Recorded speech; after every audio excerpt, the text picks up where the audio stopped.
17th of August. This day is going to be a very decisive day for all Sri Lankans, the general elections 2015.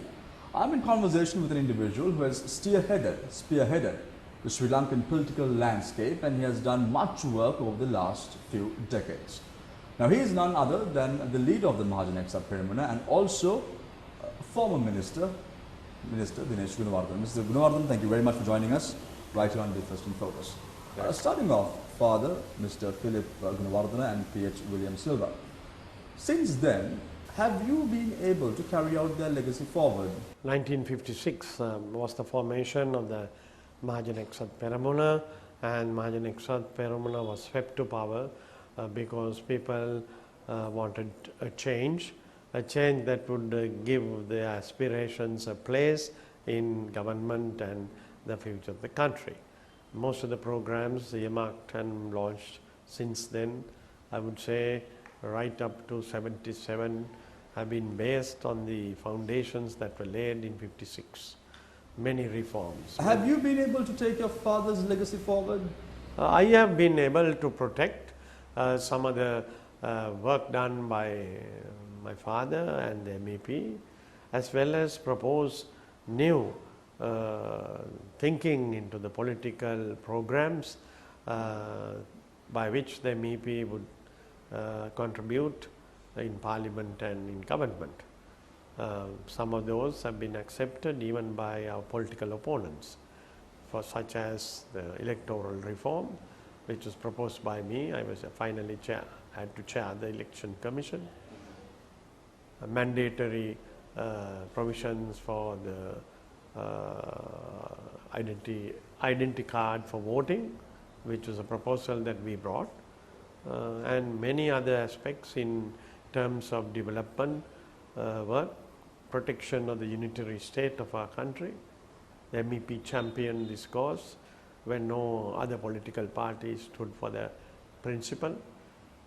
So in many other fronts, and in the education front, even to make the 18-year-old of our country legally given the status of operating bank accounts, was proposed by the MEP.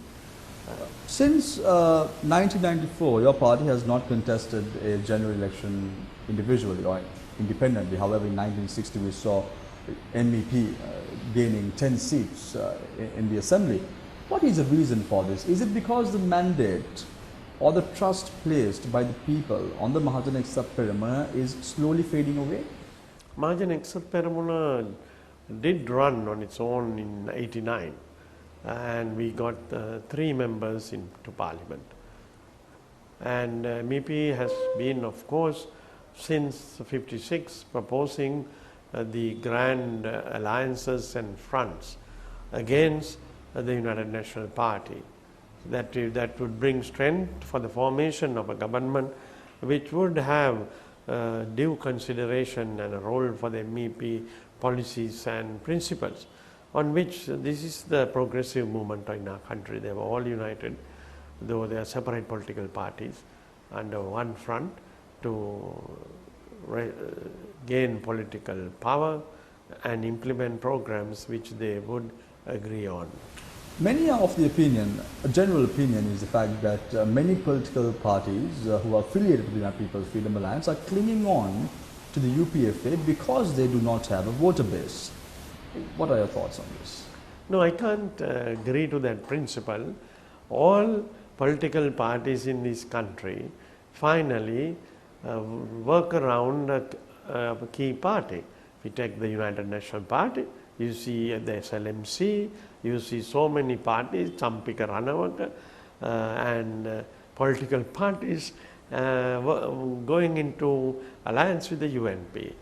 The UPFA is also an alliance which was started for progressives and patriotic political parties. All of us pool in our strength of our voter base in order to achieve the edge that is necessary to win an election. Mr. Gunawardena, let's talk about the August 17th general elections. Why did you back former President Mahinda Rajapaksa, who was defeated on the 8th of January? What is the reason behind this? Mahinda Rajapaksa, I think, is the only president who was able to save our country. In the face of a terrorist threat, all others failed.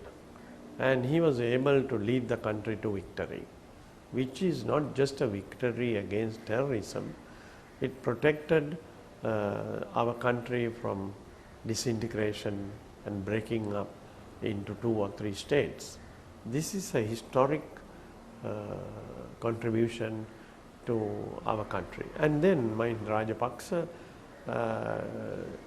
went on the economic development path and resurrected our economy to a 7% growth. It was not only 1 year, a couple of years, we were able to deliver this to the country. Restore all services in the north and the east to normalcy. Bring back provincial administration to the north, local government which did not function for 30 years. So Mahinda Rajapaksa contributed to all facets of our country's economy, our democratic movements, franchise, elected representation and economic development. Perhaps there was enough criticism of him because he ran for the 3rd time. Why should Mahinda Rajapaksa run for a 3rd time? Was the key issue. And then rallying around the forces to defeat him. But Mahinda Rajapaksa polled 5.8 million votes for the UPF. But he still lost the elections on the 8th of January. It is true that in an election when all other forces rallied round against him, he lost by 4 lakhs of votes. But that I don't think is a defeat. All political leaders have lost and come back. You take Mr. Ranil Wickremesinghe, he lost so many times, came back. You take Mrs. Bandaranayake, take Mr. Dudley Senanayake, Mr. Jayawardena, lost and came back. It is up to the people who gives the trust to a leader and his political party to form a government and a mandate. Who is the leader of the United People's Freedom Alliance? At the moment, our candidates and political parties have elected Mr. Mahinda Rajapaksa as the chairman and the leader of our election campaign. Who is the leader of the United People's Freedom Alliance, the party? There could be leader. Officially, the leader is the SLP leader becomes the leader of the UPFA. Who is the leader of the Sri Lanka Freedom Party now? At the moment, it's President Maithripala Sirisena. Who do you consider as your leader? Of course, the popular leader of our country is Mahinda Rajapaksa. There are no 2 words. But Maithripala Sirisena still holds officially the chairmanship of the party, therefore the leader of the SLP, and therefore the leadership of the UPFA.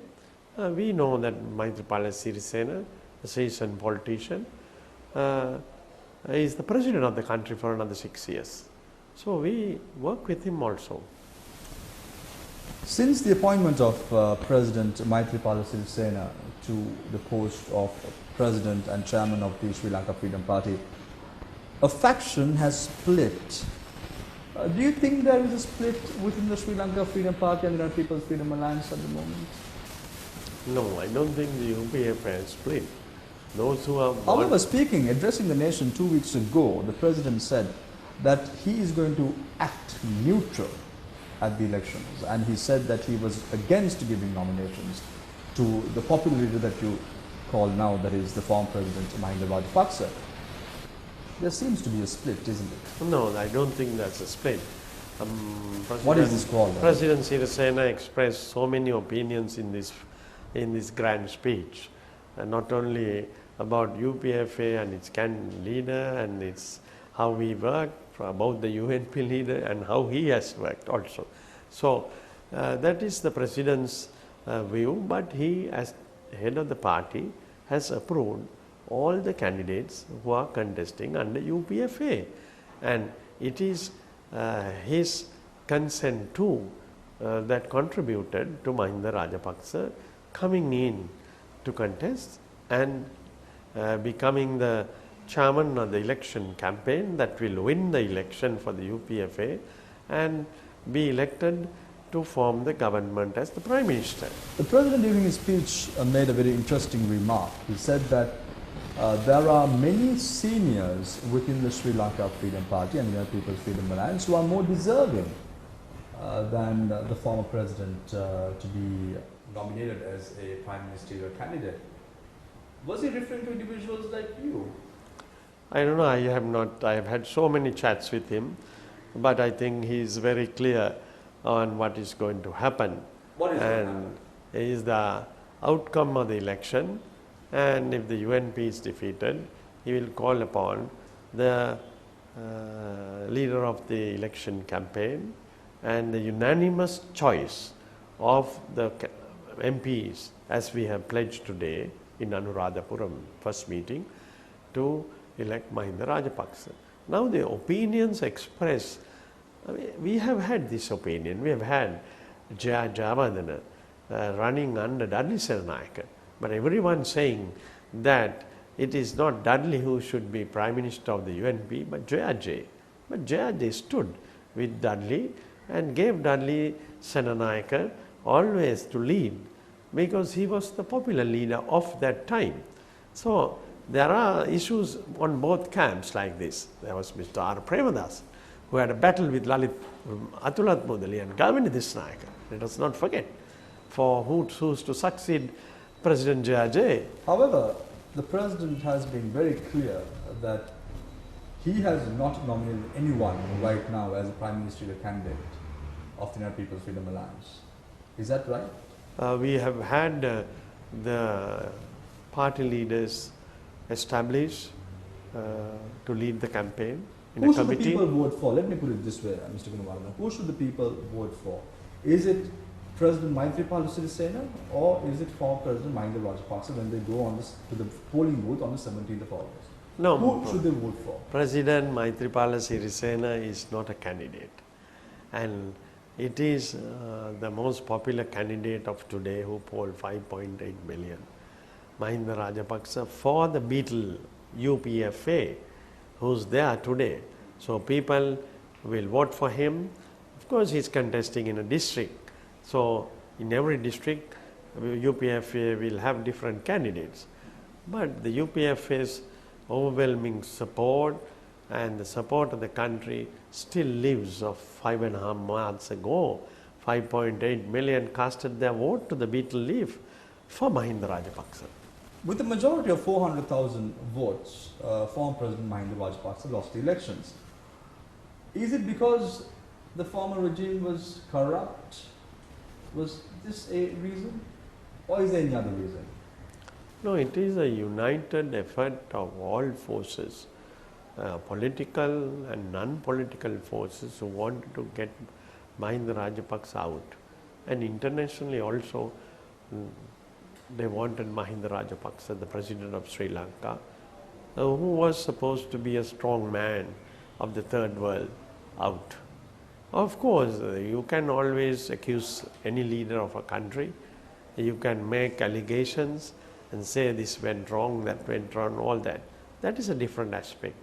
But the main thing is he protected the country, and the economy was sound and stable with a 7% growth. The rest, he is answerable if there have been any things as accused. But all these acquisitions are outside the law. In 2005, the UPFA introduced the Mahinda Chintana. 2010, we had the Mahinda Chintana and the Indiridakma. And 2015, you all had another extended version of the Mahinda Chintana. However, now, you all have a new manifesto, which is called A Guaranteed Future. Mahinda Chintana is not in place anymore, is it? Or you all have found out that this cannot be implemented? No, Mahinda Chintana created the necessary groundwork and the takeoff for Sri Lanka. Now it is a matter of resurrecting the collapsed economy under the UNP regime in 5.5 months. All our key sectors have collapsed. Political stability has collapsed. And the UNP itself, which was wanting oxygen to carry on government failed to carry on government, and President Maithripala had to dissolve because the UNP could not sustain in parliament. This is the truth. And we are proposing a new program for Sri Lanka because a new program is necessary for a developed country and a developed economy. This is what the challenge that we are going to achieve for our. But most of the promises people. made in the Mahinda Chintana, Mr. Gunawardena, has not been implemented. No, most of the promises in the Mahinda Chintana was implemented. I mean, I think the Mahinda Chintana went further than some of the pledges it made. 2005, the Mahinda Chintana promised to abolish the executive presidency, but did not happen for 9 years. The problem is the executive presidency has not been even abolished today, because you need certain mandates to abolish an executive presidency. However, you raised your hand on the 19th Amendment of the Constitution, which abolished the 18th Amendment of the Constitution and brought in new reforms. Definitely, we are committed, the MEP is committed for the abolition of the executive presidency, though 30% only was abolished under 19th Amendment, because the Supreme Court wanted Parliament to refer it to a referendum. All those clauses were dropped. So this is the obstacle and the problems in the Constitution in order to make dramatic or big changes. But eventually parliamentary power, executive power will and should be transferred to But Parliament. President Maithripala Sirisena had a genuine interest to abolish the executive presidency.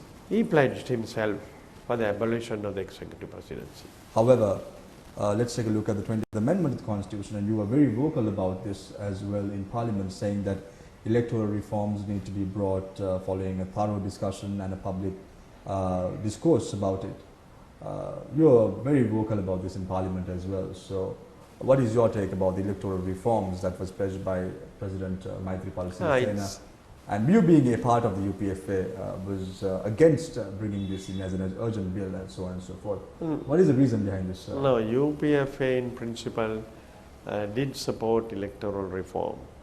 I myself headed the electoral reform committee. I remember for 10 years you were in this Yes, particular and we committee were in question. pushing right through, and we brought the electoral reform for the local government, which is now in the law books.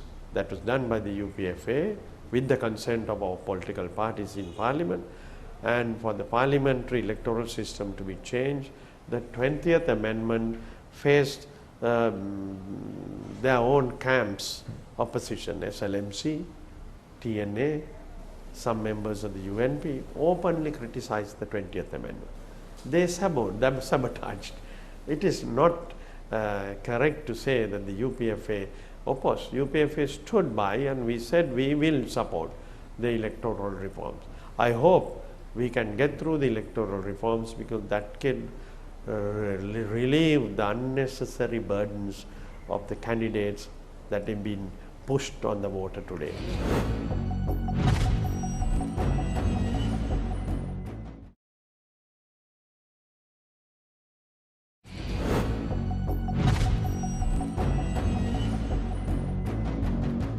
Mr. Gunawardena, you've been in this particular committee for nearly 10 years now. However, even you couldn't bring in reform. What is the reason behind this? Is it because the political authority is not giving you that extra bit of permission needed to go ahead?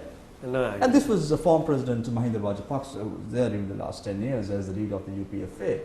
He did not have a genuine interest to bring in political reforms. No, he did support with the local government electoral reforms, which were opposed by some sections of his party. We overcame, and we introduced it to Parliament, and it was put into the law books, and reforms, and the constituency system is now in place for local government, which is a big change. And now then thereafter, in order to get the parliamentary reform, one needs a two-thirds, which is the most important problem in constitution change. Secondly, some sections can be referred to a referendum. However, the 18th Amendment of the Constitution was brought in with a two-thirds majority. The UPFA did not have a two-thirds majority at that time. Just 2 weeks or 3 weeks prior, you all were able to make this two-thirds. If there was a will, there's always a way, Mr. Gunawardena, isn't it? Do you agree or disagree with that? No, I agree. I mean, we should have gone forward but going forward and perhaps risking a breakup of the government is also a political decision a leader takes. Because our government had so many partners outside the UPFA being party in government, like the SLMC, Richard Group, and so many sections. So when you run government, you see today also, certain sections suddenly decamp, and 2/3 is lost as a result. If we lost the 2/3, it would have boomerang on the political work, which was more important. That's why we pledged at the last elections, presidential, that we will go for reforms in a bigger scale. And today in our manifesto, we have committed ourselves very clearly that we will go for major political reforms of our establishment. You said during one of my earlier questions that there was some certain international countries, certain countries in the world who wanted former President Mahinda Rajapaksa to lose the elections, and you said that they somewhat ensured that he lost the elections. Do you care to name these countries? No, it is very clearly that the Western world did not like Mahinda Rajapaksa. Only the Western world. Mahinda Rajapaksa's. Was it only the Western world? It is the key element is the Western world. It is through the Western world that others can be influenced. I mean, the 9/11 in what happened in New York City shook the whole world, and the United Nations was summoned immediately when the US proposed for all-out attempts to. This was at 3 a.m. at the Security Council meeting. Security Council meeting, where in order to defeat terrorism, Sri Lanka was the first country that defeated terrorism. What happens next? In a matter of weeks, the US and the British government moves a resolution against Sri Lanka at the UN Human Rights Commission. I mean, this itself showed from there, this whole movement has been to dislodge the leader who brought the victory. Is there an international conspiracy now to defeat former President Mahinda Rajapaksa? Right now, as we speak? They would prefer, I think, not having Mahinda Rajapaksa, but they would also like to compromise, knowing the feelings of our countrymen, that he can't be dislodged in that manner. 2009, right after the war ended, 48 hours prior, we had UN General Secretary Ban Ki-moon arriving in Sri Lanka. Why didn't the former president oppose his arrival if he knew something like this would happen? You see, the former president has been a very senior politician, working with all the international agencies. He has never gone against any of the international agencies' working arrangements, as we are members of the UN. But being members of the UN also, it is not only to say yes, but also to say no, we would differ on this matter and propose this.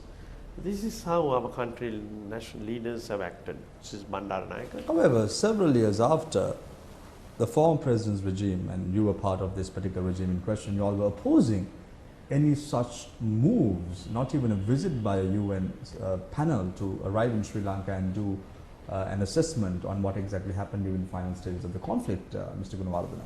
No, most of the UN agencies who were here were involved in assessing the situation as well as post-war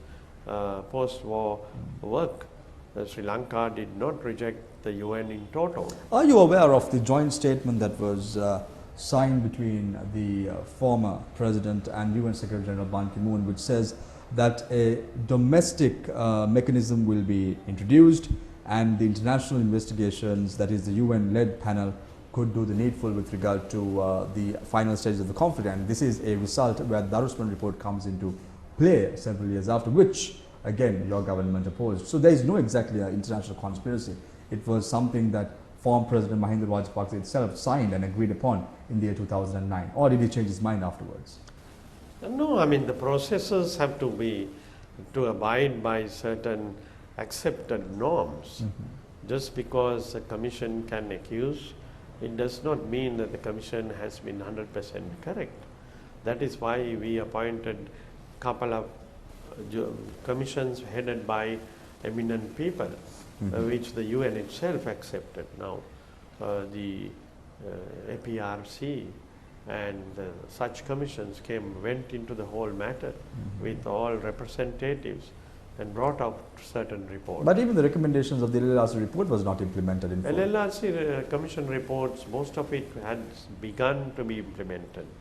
And then we appointed the special commission by a former Supreme Court judge to go into the disappearances, which also has taken root. They have gone to the north, they have gone to most of the area. One of the allegations levelled at the UPFA is the appointment of commissions and not action has been taken, Mr. Gunawardena. How do you counter this? You see a lot of commissions being appointed. We saw a commission being appointed to look into the incident that took place at the Valikada prison, but nothing was done. And we saw the present regime, Vijayadas Rajapaksa, bringing out this report in question, and now even the LLRC report, so on and so forth. It's only limited to commissions and not actions. Yeah, those who make such allegations should practice what they preach. They had 5.5 months. Okay, if you say Mahinda Rajapaksa did not implement all the commission reports in the hands of the President and the Prime Minister, what have they done for 5.5 months? But they have been only accusing the former regime. Mr. Gunawardena, you are a very senior politician. You've been in Parliament for over 2 decades. Can you govern a country in 6 months and come into a conclusion?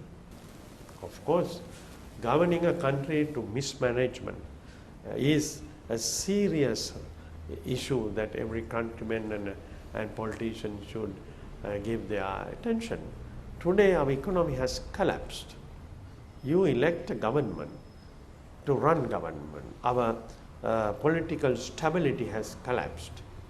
We may say we have brought change, but the change can only sustain if we sustain these areas where the country's future lies.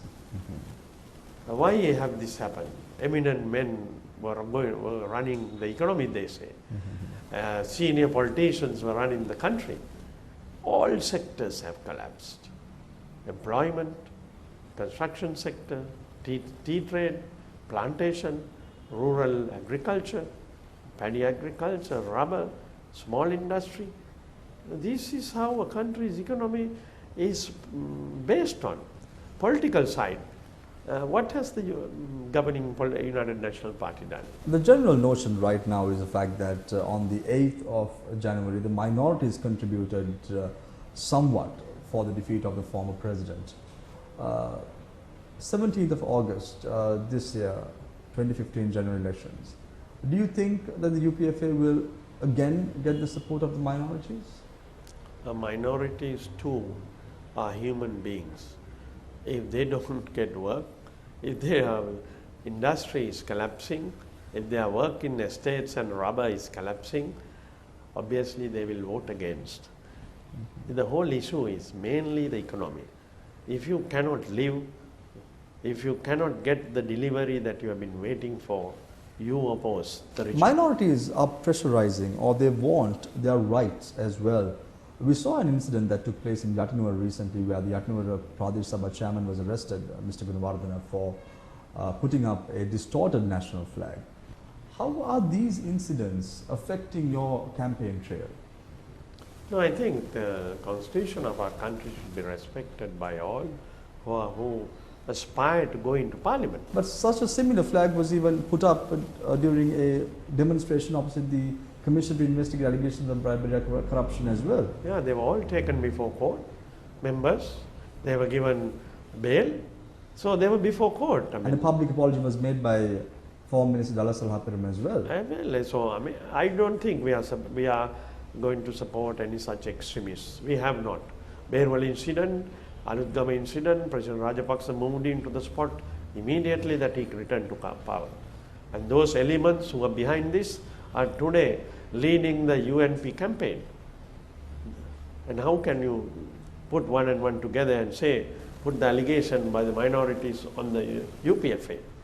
You see, the elements who were being suspected, who were behind this, is today supporting the United National Party, these political leaders, so-called political leaders. So this issue has to be properly, respectfully adhered to by political parties.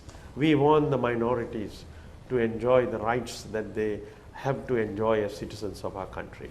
That is enshrined in the Constitution. I go back to one of my questions that I asked you earlier, Mr. Gunawardena, because we are now at the foot of our interview. If you are given the chance to maybe the Prime Minister of the country or even maybe the opposition leader of the country, will you take it up? I have to be given the entrusted by any office by the UPFA and not by any other individual. Why are you rallying behind a defeated president if this is the case? A defeated president can always run and get elected. But your chances of being appointed as the Prime Minister or the opposition leader is going to be very grim because of this. For the last 75 years, the Gunawardena family has sacrificed for the sake of our country and our people. We stand for principles more than the office that we get.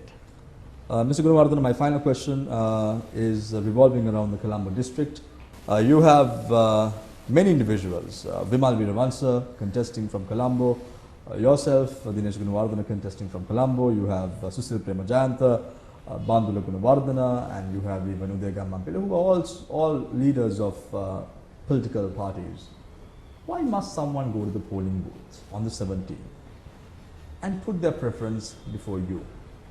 What must they keep in mind? The continuity of trust. I have had one clear vision which the people would know.